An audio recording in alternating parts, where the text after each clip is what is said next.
할렐루야, 사랑하는 성도 여러분, 하나님께서 우리에게 2026년 6월 24일 수요일, 우리 인생의 새날을 이 새벽에 선물로 내려주고 계십니다. 하나님께서 여러분과 저의 생명을 연장해 주시며 우리가 아직 가보지 않은 오늘 새 하루를 살아가라고 선물로 내려주시는 것입니다. 이 신비한, 이 소중한 생명을 받는 이 시간, 우리 자신을 하나님께 맡겨드리며 모든 것을 하나님께 맡겨드리며 하나님께 찬양을 드립시다.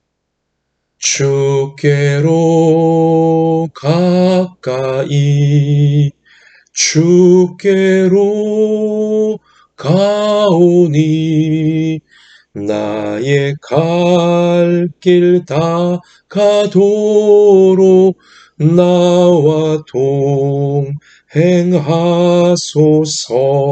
동행하소서. 하나님, 오늘 하나님께 선물 받는 새 하루 동안 하나님과 동행하는 우리가 되게 하여 주옵소서. 어두움과 동행하거나 죄악과 동행하거나 교만이나 마귀와 동행하지 않게 하여 주시고 빛이 되시는 하나님과 동행하게 하여 주시고 우리를 천국으로 인도하기 원하시는 하나님의 말씀 꼭 붙들고 죄악을 이기고 마귀를 이기고 내 자신을 이기고 세상을 이기는 그렇게 하나님의 선하고 복되고 아름다운 놀라운 뜻을 이루어가는 오늘이 되게 하여 주실 줄 믿습니다. 함께 하여 주시는 예수님 이름으로 기도드립니다. 아멘. 하나님께서 오늘 우리 가운데 주시는 생명의 말씀은 신약성경 고린도전서 7장입니다. 고린도전서 7장 1절부터 7절까지의 말씀만 먼저 우리 함께 읽도록 하겠습니다. 너희가 쓴 문제에 대하여 말하면 남자가 여자를 가까이 아니함이 좋으나 음행을 피하기 위하여 남자마다 자기 아내를 두고 여자마다 자기 남편을 두라. 남편은 그 아내에 대한 의무를 다하고 아내도 그 남편에게 그렇게 할지라. 아내는 자기 몸을 주장하지 못하고 오직 그 남편이 하며 남편도 그와 같이 자기 몸을 주장하지 못하고 오직 그 아내가 하나니 서로 분방하지 말라. 다만 기도할 틈을 얻기 위하여 합의상 얼마 동안은 하되 다시 합하라. 이는 너희가 절제 못함으로 말미암아 사탄이 너희를 시험하지 못하게 하려 함이라. 그러나 내가 이 말을 함은 허락이요 명령은 아니니라. 나는 모든 사람이 나와 같기를 원하노라. 그러나 각각 하나님께 받은 자기의 은사가 있으니 이 사람은 이러하고 저 사람은 저러하니라. 아멘. 자, 고린도전서 7장 우리 7절까지만 읽었지만 7장 전체에는 결혼 그리고 독신 또 재혼 인생에 있어 매우 중요한 이 현실적인 또 소중한 이 문제에 대하여 하나님의 뜻이 무엇인지 무엇이 참된 행복을 우리 가운데 주는 원리이고 또한 무엇이 남자, 여자, 남편, 아내, 자녀, 가정, 사회를 천국을 닮은 모습으로 또 하나님의 천국을 하나님의 구원을 이루어갈 수 있는 삶으로 만들어내는 원리인지 분명하게 깨우쳐 주고 있습니다. 자, 우리 오늘 고린도전서 7장 말씀을 통해서 여러분과 제가 우리 하나님의 백성들이 믿음을 갖고 세상과 구별된 모습으로 천국을 향하여 우린 나아가고 있는데, 살아가고 있는데요. 우리가 우리의 믿음을, 하나님을 향한 우리의 믿음을 어떠한 영성으로 만들어가야 하는지, 어떠한 영성이어야 하는지, 오늘 고린도전서 7장은 굉장히 중요한 말씀을 우리 가운데 주고 있습니다. 자, 이 결혼의 이 렌즈를 통해서 이 타락한 세상을 살아내야 하는 하나님 백성들이 어떠한 영성을 가지고 있어야 하는가?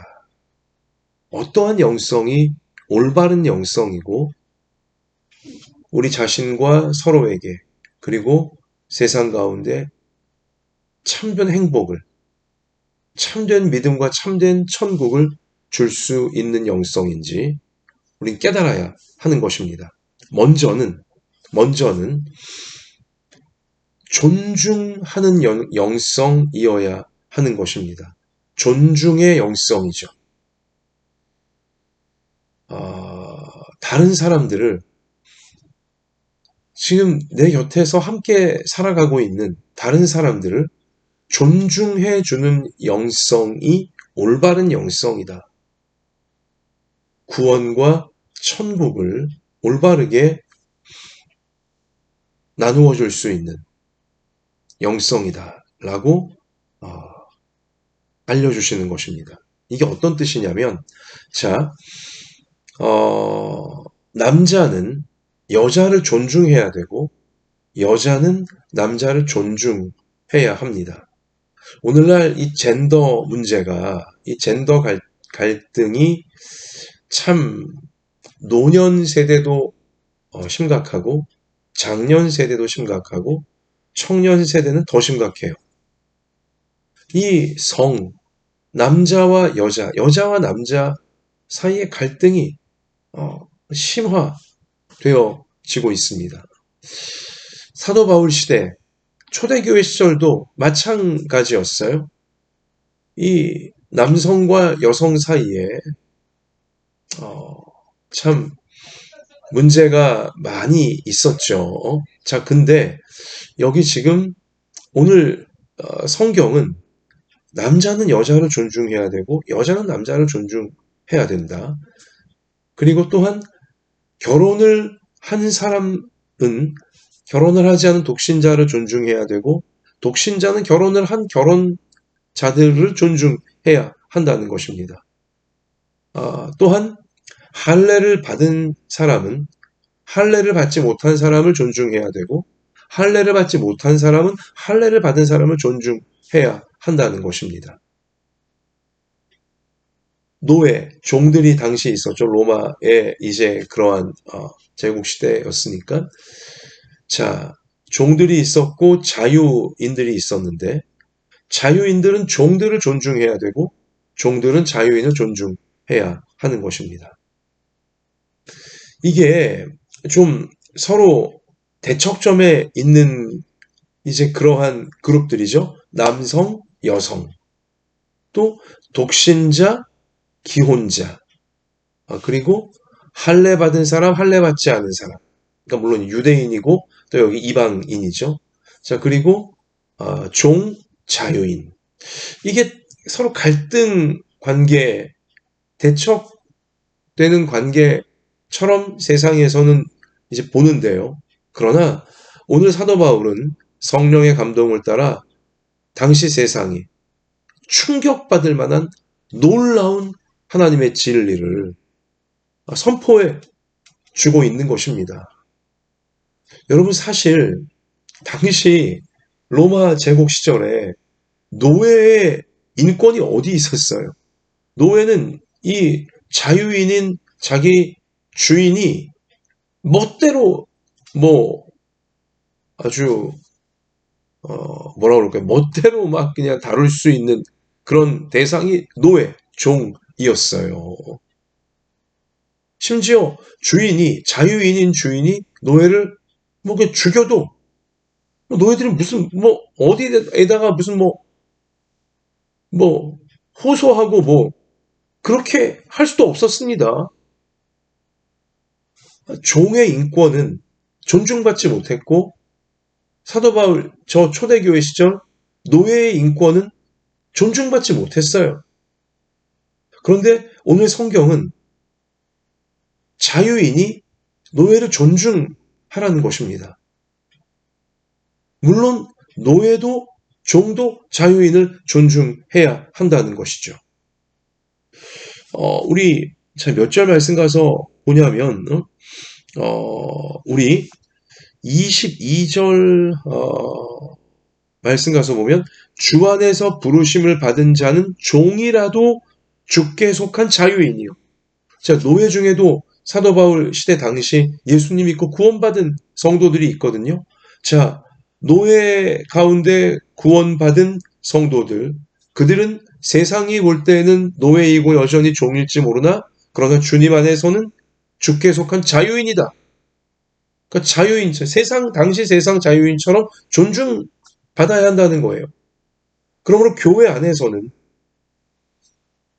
자유인 가운데 예수님 믿어 성도가 된 이 교인이 교회 안에 있는 종을 세상에서처럼 사회에서처럼 학대하거나 함부로 대할 수 없었어요.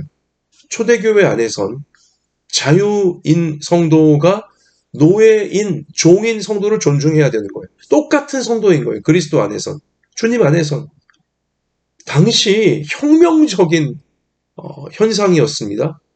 당시 사회에선 충격적인 그러한 관계 형성이었죠.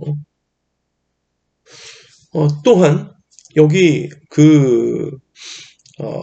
22절 이어지는 하반절에 보면 또 그와 같이 자유인으로 있을 때에 부르심을 받은 자는 자유인인데 예수님 믿어 교회 성도 천국 백성 된 자는 그리스도의 종이니라. 세상에선 떵떵거릴 수 있는 로마의 자유인일지 모르지만 그러나 그리스도 안에서는 너도 그리스도의 종이다. 주님을 섬겨야 될, 예수님을 섬겨야 될 똑같은 주님의 종이다. 라는 사실을 알려주고 있는 것이죠. 서로 존중하라는 거예요. 어느 누구도 교만해져서는 안 되는 것이고 또 어느 누구도 학대받거나 눌려서는 안 된다는 것입니다. 세상 질서가 물론 하지만 그러나 세상 질서를 능가하는 더 중요한 하나님 나라의 질서가 있다는 것이죠. 그 질서는 뭐예요? 존중의 질서인 것입니다. 서로가 서로를 존중하라는 것입니다. 주님 안에 있기 때문에 함께 주님 안에서 구원받은 하나님의 같은 자녀들이기에 존중하라는 거예요. 세상 질서를 초월하는 더 중요한 하나님 나라의 질서, 존중의 질서인 것이죠. 남녀 관계도 마찬가지예요. 당시 로마 시대 당시 충격적인데요.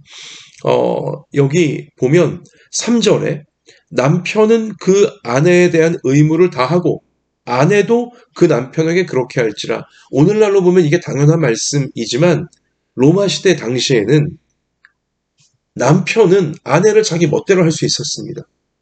여러분 2000년 전 여성의 인권은 정말 땅바닥에 처박혀 있는 상태였어요. 로마 제국 시대 여성의 인권은 정말 참담했습니다. 부인의 인권 존중받지 못했어요. 사회 속에서는요. 제국 속에서는 인정받지 못했습니다. 남편은 자기 마음대로 첩을 들이고 멋대로 해도 상관없었고 그러나 아내는 그렇게 해서 안 되는 것이었죠. 큰일 나는 것이었어요. 그러면. 그런데 오늘 말씀에 보면 3절에 남편에 대해 먼저 하나님은 명령하시죠. 남편은 그 아내에 대한 의무를 다해라. 정조를 지키고 또 아내를 보살피고 남편에게 먼저 의무를 아내에게 다하라고 성경은 명령하고 있고요. 아내도 그 남편에게 그렇게 의무를 다해야 된다라고 명령하고 있는 것입니다. 남편이 아내를 존중하라. 아내가 남편을 존중하라. 당시 로마 제국은 아내가 남편을 존중해야 해야만 되었고 남편은 아내를 덜 존중해도 상관이 없는 그런 사회였지만 그러나 성경은 똑같이 남편도 아내를 존중해야 된다. 충격적인, 혁명적인 당시 로마 제국 사회에서 이 기독교는 성경의 하나님의 진리는 이렇게 공평하고 이렇게 서로를 존중하도록 부부관계 속에 사회를 변화시켜가고 있던 것이었죠. 여성의 인권을 또 남성의 인권을 이렇게 동등하게 존중받도록 말씀이 만들어 가고 있던 겁니다. 교회가 만들어 가고 있던 거죠. 또 그 다음에도 보면 4절에 아내는 자기 몸을 주장하지 못하고 오직 그 남편이 하며 남편도 그와 같이 자기 몸을 주장하지 못하고 오직 그 아내가 하나니. 이제 이 부부관계를 말하는 것인데 아내가 자기 몸을 주장하지 못하고 오직 그 남편이 한다. 남편이 부부관계를 원할 땐 아내가 조금 내키지 않더라도 남편에게 존중하며 부부관계를 해주어야 하는 것이고 또 똑같이 남편도 그와 같이 자기 몸을 주장하지 못하고 오직 그 아내가 주장을 한다. 남편도 부부관계가 좀 그렇지만 아내가 원할 때에는 아내를 존중하여 이렇게 해주어야 한다는 거예요. 여러분 이건 당시 로마 제국 시대 때 정말 충격 중의 충격이었습니다. 당시 부부지간에도 남편이 원하면 무조건 그냥 하는 거고 여자는 그냥 아내는 그냥 늘 그냥 눌리는 것이었어요. 하고 아내가 원한다고 남편이 해줘야 되냐? 절대 아니었어요. 무시당하기 일쑤였고 정말 충격 중의 충격입니다. 남편이 아내를 존중해야 되는 것, 아내가 남편을 존중해야 되는 것이고요. 이것이 하나님께서 원하시는 올바른 영성이고 그리고 올바른 부부관계이고 올바른 가정이고 올바른 사회의 모습인 것이죠. 여기 바울은 7절에 가서 보시면 나는 모든 사람이 나와 같기를 원하노라. 바울은 독신으로 살아갔잖아요. 그러니까 나는 모든 사람이 모든 성도가 독신으로 주님만 섬기며 살면 좋겠다. 원한다. 그러나 각각 하나님께 받은 자기의 은사가 있으니 이 사람은 이러하고 저 사람은 저러하니라. 굉장히 중요한 말씀인데요. 모두가 독신으로 하나님께 부름받은 것이 아니라는 거예요. 누구는 결혼을 하도록 하나님께서 부르셨고 누구는 독신으로 살아가도록 하나님께서 부르셨다는 거예요. 이걸 은사라고 지금 바울은 표현했죠. 은사는 하나님의 선물이라는 뜻이잖아요. 결혼도 하나님께 받은 선물이고 독신도 하나님께 받은 선물이라는 것이죠. 이 성욕을 절제할 수만 있으면 독신으로 음탕해지지 않고 음란해지지 않고 성욕을 절제할 수만 있으면 독신으로 살아가는 것. 하나님이 주신 은사라는 거예요. 선물이라는 거예요. 그것도. 그러니까 결혼을 한 사람들이 독신으로 사는 사람들을 무시하거나 잘못했다고 말하면 안 되는 것이고 또 독신으로 사는 사람들이 결혼으로 하여 사는 사람들을 무시하거나 공격해서 안 된다는 것입니다. 다 하나님이 각각 다르게 부르셨다는 거죠. 기혼자들은 독신자들을 존중해야 되고 독신자들은 기혼자들을 존중해야 하는 것입니다. 하나님이 각각 그렇게 부르신 것이죠. 또 할례에 대한 부분도 마찬가지예요. 우리 오늘 말씀 가서 보면 18절에 할례자로서 부르심을 받은 자가 있느냐? 무할례자가 되지 말며. 할례 받았다고 이제 그걸 당시 로마 제국 속에서는 유대인만 할례 받은 것이기 때문에 너무 티가 나잖아요. 그러니까 로마 제국 대부분 사람들이 할례 받은 유대인들을 좀 무시했거든요. 이상히 여겼거든요.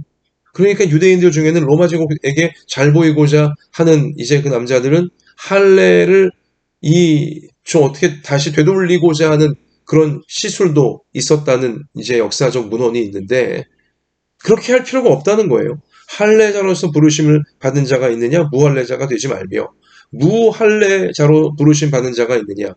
이제 로마 제국 시민들 가운데 유대인이 아닌 저 이방인들 가운데 예수님 믿고 교회로 들어와 성도가 된 사람이 있느냐? 그럼 굳이 할례를 받지 말라. 유대인들이나 받는 할례를 받을 필요가 없다는 거죠. 이게 어떤 말씀이에요? 존중하라는 거예요. 할례 받은 자 이스라엘 사람들, 그들 하나님 말씀에 당시 구약 시대 순종하여 할례를 받은 것이니 존중받아야 하는 것이고 말씀에 순종한 것이니, 그러나 이 이스라엘 백성이 아닌 이방인들은 굳이 할례를 받을 필요가 없는 거예요. 예수님 주신 말씀에 순종하면 되는 것이죠.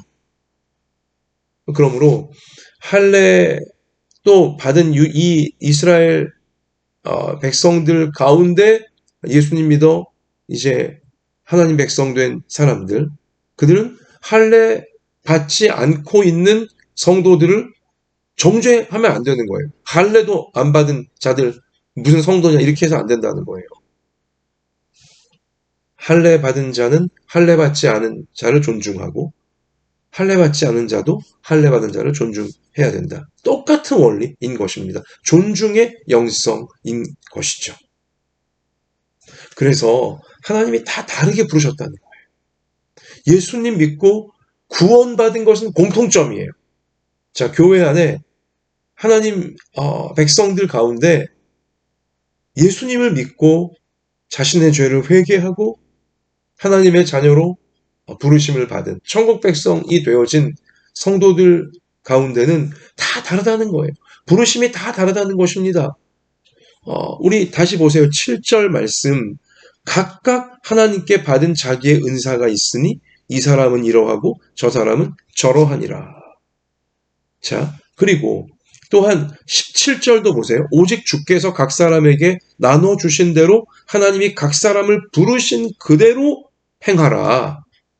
독신자로 부름받았으면 독신자로 살면 되는 것이고, 기혼자로 부름받았으면 기혼자로 살면 되는 것입니다. 할례자로 부름받았으면 할례자로 살면 되는 것이고, 무할례자로 부름받았으면 무할례자로 살면 되는 것입니다. 자, 그리고 또 우리 20절도 각 사람은 부르심을 받은 그 부르심 그대로 지내라. 24절도 형제들아 너희는 각각 부르심을 받은 그대로 하나님과 함께 거하라. 계속 강조를 하고 있지 않습니까? 다 다르다고. 하나님께 받은 부르심이 다 다른 것입니다. 우리 서로의 부르심을, 서로가 받은 삶의 어떤 모습을, 서로가 받은 또 은사의 모습을 정죄하고 틀렸다고 몰아붙이고 또 심지어 무시하고, 이것은 하나님의 뜻이 아닙니다. 그 올바른 믿음도 아니고 올바른 영성도 아니에요. 마귀 같은 타 있는 지금 잘못된 생각이고 잘못된 마음인 것이죠. 하나님이 다 각각 다른 부르심을 인생 가운데 주셨기 때문에, 교회 가운데 주셨기 때문에 서로의 다른 부르심을 존중하는, 부부지간에서부터 남편은 아내를 존중하고 아내는 남편을 존중하고 위하고, 그리고 결혼한 사람들은 독신자들을 존중하고 독신자들은 결혼한 사람들을 존중하고, 우리 또한 자유인은 종을 존중하고 종은 자유인을 존중하고, 세상이 볼 때 깜짝 놀랄 만한, 당시 세상이 볼 때 깜짝 놀랄 만한 서로를 존중해주는, 오늘 21세기 대한민국 사회가, 세상이, 이 세계가 깜짝 놀랄 만하게 나와 다른 부르심을 받는 사람들을 존중하는데 앞장서는 교회가, 예수님 안에서 모든 막힌담을 헐러오신 예수님 안에서 그러한 교회, 그러한 올바른 영성을 가진 우리 모든 성도들 되어져야 할 줄로 믿습니다. 자, 그러면 또한 오늘 고린도전서 7장은 현실을 무시하지 않는 영성이 올바른 영성이라고 우리 가운데 깨우쳐 주고 있어요. 현실을 무시하지 말아야 돼요. 자, 그 대표적인 예로 결혼 이제 복음을 듣기 전에, 예수님 믿기 전에 결혼 부부가 이미 되어진 사람들이 있을 거 아니겠습니까? 자, 그런데 그런 부부 가운데 남편이든 아내든 이제 한쪽이 예수님을 믿고 구원받게 되어진 거예요. 하나님 백성, 천국 백성이 되어진 거죠. 자, 그런데 자신의 남편이나 아내는 믿음이 없을 때, 그런데 믿음이 없는 정도가 아니라 아, 믿음을 갖고 있는 교회에 나가는 남편과 아내를 힘들어하고 불편해하고 심지어 싫어하게 되어질 때 어떻게 해야 되는가? 오늘 분명히 그 답을 성경은 알려주고 있는데요. 자, 바로 15절이죠. 혹시 믿지 아니하는 자가 갈리거든 갈리게 하라. 형제나 자매나 이런 일에 구애될 것이 없느니라. 이게 무슨 뜻이에요? 믿지 아니하는 배우자가 믿는 배우자와 신앙 문제 때문에 이혼을 하기 원하거든 이혼을 해주라는 거예요. 단 예수님 믿은 그래서 구원받은 이 남편이든 아내든 성도가 먼저 이혼을 요청하면 안 돼요. 성도가 먼저 주도적으로 뭐 당장 이혼하자 이것은 옳지 않아요. 절대 그렇게 해서는 안 되는 거예요. 그러나 이 신앙이 없는 배우자가 신앙이 있는 남편이든 아내든 힘들어하고 불편해하고 너무 이제 안 맞는다고 하면서 이혼을 요청하거든 이혼을 해도 된다라고 성경이 우리 가운데 알려주는 것입니다. 혹 믿지 아니하는 자가 갈리거든 갈라서기를 원하거든 갈라서기 하라. 형제나 자매나 이런 일에 구애될 것이 없느니라. 뭐예요? 현실을 무시하지 말라는 거예요. 믿음이 없는 배우자, 특별히 내 믿음을 핍박하고 막 박해하고 이러한 배우자와 살아간다는 것이 부부로 현실적으로 쉽지 않아요. 너무나 고통스럽고 어려워요. 그러므로 이 믿음이 없는 배우자가 끝내 이혼을 원하거든 이혼을 해줘도 된다. 현실을 무시하지 않는 영성이 올바른 영성이다. 라고 알려주시는 거죠. 그러나 이제 좀 세 번째 우리 또 이제 또 이렇게 한쪽만 믿음이 있을 때 부부 중에 다른 케이스도 있는데 그건 좀 이따 우리 보도록 하고 자 그리고 여기 고린도전서 7장 뒷부분에 가서 보시면 사도 바울은 마치 그 지금 처녀 총각들에게 독신으로 살라는 것을 매우 아주 강권을 하는 것 같은 뉘앙스가 고린도전서 7장 25절 이하에 가서 보면 아주 강하게 드러나는데 이거 오해하면 안 돼요. 결혼하지 말고 뭐 독신으로만 지내라 그 뜻이 아니에요. 왜 바울이 당시 고린도 교회를 향해 이런 지금 지침을 주고 있냐면 26절 말씀 가서 보면 내 생각에는 이것이 좋으니 곧 임박한 환난으로 말미암아 사람이 그냥 지내는 것이 좋으니라. 임박한 환난이 지금 막 이미 가까이 왔고 더 이 환난이 커질 것이기 때문에 결혼하지 않고 그냥 남자건 여자건 독신으로 지내는 것이 더 좋을 수 있다. 라고 지금 말씀을 전하고 있는 것이고요. 자, 28절도 보세요. 그러나 장가가도 죄짓는 것이 아니요 처녀가 시집가도 죄짓는 것이 아니로되 이런 이들은 육신의 고난이 있으리니 나는 너희를 아끼노라. 이게 왜 이런 표현을 바울이 하고 있냐면 당시 고린도 지역에 대경제 공황이 이 대기근이 이미 덮쳐왔어요. 그리고 이 기근이 앞으로 더 심한 환난으로 더 깊어져 갈 것을 성령의 감동을 받아 바울은 깨달은 거예요. 실제로 먹을 것이 없는 거예요, 지금. 나 하나 먹을 것도 없는 경제적으로 큰 위기, 대환란이 고린도 지역에 덮쳐온 거죠.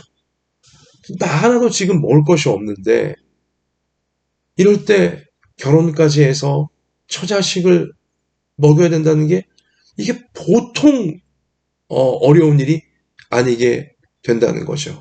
그러므로 그 육신에 엄청난 고난이 있게 될 것이다. 당장 진짜 먹을 것이 없으니까. 사회 전체가, 나라 전체가 그런 상황으로 더 깊이 빠져 들어가는 이 시절을 만난 것이니까. 이렇게 되어지면 지금 가족들 입에 풀칠할 것도 없게 되어지면 주님의 일 더더욱 하기 힘들게 되어질 것이죠. 그러므로 이렇게 특별히 어려운 시대, 특별히 어려운 환란을 겪는 시대들이 있는데요. 그럴 때에는 결혼을 하지 않고 주님을 위해서 오직 주님의 사랑과 주님의 구원을 나누어 주는데 최선을 다할 수 있도록 결혼을 하지 않는 것도 괜찮다. 현실을 무시하지 않는 영성을 성경은 우리 가운데 알려주고 있는 것입니다. 자, 그런데요. 시간 관계상 세 번째 영성으로 이제 넘어가게 되어지면 그러나 거기서 끝나는 게 아니라 성경은 오늘 고린도전서 7장을 통해 우리가 어떠한 영성이 올바른 영성이냐, 더 나은 현실로 나아가려고 하는 영성이 올바른 영성이라는 거예요. 더 나은 현실, 더 좋은 현실로 나아가려고 우리 믿음을 가지고 용감하게 도전해야 한다는 것이죠. 여기 먼저 종에 대해서 자, 우리 몇 절 말씀 가서 보시냐면 자, 21절에 보세요. 너가 종으로 있을 때 부르심을 받았느냐? 염려하지 말라. 그러니까 노예인데 예수님 믿어 부르심 받고 구원받은 거예요. 성도가 된 거예요. 그러나 너가 자유롭게 될 수 있거든. 자유인이 될 수 있는 기회가 있거든. 그것을 이용하라. 성경은 분명히 명령을 하고 있는 거죠. 종인데 예수님 믿고서 자유인이 될 수 있는 기회를 이제 얻게 될 것 같으면 적극적으로 그 기회를 이용하여서 자유인으로 나아가라는 것이죠. 그러니까 더 나은 현실로 나아가려고 노력하라는 거예요. 사모하며 믿음으로 전진하라는 것입니다. 자, 그리고요. 이 더 나은 현실에 있어서는요. 가장 중요한 것은 구원이에요. 구원을 가장 소중히 여기고 구원이 이루어질 수 있도록 가족들이 구원받고 이웃들이 구원받을 수 있도록 천국을 얻을 수 있도록 그렇게 천국을 얻는 더 나은 현실로 나아갈 수 있도록 믿음을 지키고 사람들을 인도하는 것이 가장 올바른 영성이고 진짜 믿음이다 라고 고린도전서 7장은 분명히 강조를 하고 있는 것입니다. 그게 뭡니까? 이제 아까 부부가 있는데 한쪽이 남편이건 아내건 한쪽이 예수님을 믿게 되어진 거예요. 부르심을 받은 거예요. 우리 하나님께 천국 백성으로. 자, 그렇게 됐을 때 믿지 않는 남편, 믿지 않는 아내가 지금 예수님 믿고 교회 나가는 이 자신의 배우자를 불편해하지 않고 힘들어하지 않고 계속 함께 살기를 원하거든. 그때 어떻게 해야 되는 거예요? 자, 여기 오늘 말씀 가서 보면 우리 12절이죠. 만일 어떤 형제에게 믿지 아니하는 아내가 있어. 자, 형제, 남편은 예수님 믿는데 믿지 아니하는 아내가 있어. 남편과 함께 살기를 좋아하거든. 이혼을 원치 않고 신앙이 다른 것 때문에 이혼을 원치 않고 남편과 함께 살기를 좋아하거든. 그를 버리지 말며 이혼해서는 안 된다는 거예요. 자, 어떤 여자에게 믿지 아니하는 남편이 있어서 아내와 함께 살기를 좋아하거든. 자, 남편이 아직 믿음이 없는데 아내를 너무 좋아해서 이혼은 하기는커녕 함께 살기를 원하거든. 그 남편을 버리지 말라. 믿지 아니하는 남편이 아내로 말미암아 거룩하게 되고 구원받게 된다는 거죠. 믿지 아니하는 아내가 남편으로 말미암아 거룩하게 되나니 구원받을 수 있게 되나니 그렇지 아니하면 너희 자녀도 깨끗하지 못하니라. 그러나 이제 거룩하니라. 자, 부부 중에 한 명이라도 예수님 믿게 되어지면 그 배우자와 그 자녀들이 구원받게 될 수 있는 천국을 얻게 될 수 있는 길로 나올 수 있게 되어진다는 거예요. 이 사실을 분명히 성경이 우리 가운데 보여주고 있는 것이죠. 우리 14절 아내된 자여 너가 남편을 그리고 이제 또 아까 우리 그 남편이나 아내가 신앙이 있는 배우자를 불편해해서 힘들어해서 이혼을 막 요청할 때 아까 우리 봤었죠. 현실을 무시하지 말라는 영성에 있어서 15절이었는데 혹 믿지 아니하는 자가 갈리거든. 믿음이 없는 이 배우자가 막 이혼을 신앙 때문에 난 도저히 나는 교회 못 나간다 하면서 이제 이혼을 요청하거든. 이제 갈리거든. 갈리게 하라. 형제나 자매나 이런 일에 구애될 것이 없는 이라까지 아까 봤지만 그러나 이어지는 말씀 보면 하나님은 화평 중에서 너희를 부르셨느니라 아내된 자여 너가 남편을 구원하는지 어찌 알 수 있으며 남편 된 자여 너가 너의 아내를 구원하는지 어찌 알 수 있으리요. 아멘. 뭐예요? 믿음이 없는 남편과 아내가 계속 이혼을 요구하면서 신앙이 달라서 못 살겠다고 나는 나는 뭐 기독교 신앙 갖기 싫다고 막 이혼을 요청할지라도 그래도 끝까지 아, 내가 먼저 예수님 믿었는데 지금은 이 남편과 이 아내가 이토록 뭐 교회 나오는 것을 반발하고 심지어 이혼까지 오고 하고 있지만 그러나 나를 통해 이 남편이 이 아내가 구원받게 될 수도 있지 않겠습니까? 하면서 그런 믿음이 생기는 성도는 남편과 아내 이혼 요청한다고 해서 쉽게 받아주지 말고 끝까지 그래도 남편과 아내를 구원해내려고 최선을 다해보라는 거예요. 믿음으로 하나님의 은혜를 구하라는 것이죠. 더 나은 현실로 나아가려는 영성. 무엇보다 구원을 줄 수 있는 구원이 가장 좋은 현실이니까 구원이야말로 정말 놓치면 안 될 가장 중요한 가장 좋은 현실이니까 구원을 가장 소중히 여기며 가족들에게 구원을 주기 위해 가족들이 구원이라고 하는 더 나은 현실로 영원한 행복한 현실로 나아갈 수 있도록 끝까지 믿음을 잃지 않고 역할을 감당하는 우리가 되어져야 한다는 사실을 성경은 분명히 알려주고 있는 것입니다. 말씀을 마무리 짓습니다. 세 가지 사랑하는 성도 여러분, 우리는 서로를 존중하는 영성을 꼭 발휘해야 할 것입니다. 그리고 현실을 뭐 무조건 믿음으로 막 그냥 뭐라 할까요? 짓누르면서 현실을 너무 무시하는 현실을 존중하지 않는 영성 되어서는 안 되는 것입니다. 그러나 또한 너무 현실에만 타협하면서 너무 현실에만 눌리면서 더 나은 현실로 나아가는 것을 포기하면 안 되는 거예요. 구원을 포기하면 안 되는 거예요. 구원을 가장 중요하게 여기면서 가족들이 또 이웃들이 더 나은 현실, 구원이 이루어진 현실로 나아갈 수 있도록 항상 돕고자 하고 역할을 감당하고자 하는 여러분과 저 평생이 되어질 수 있기를.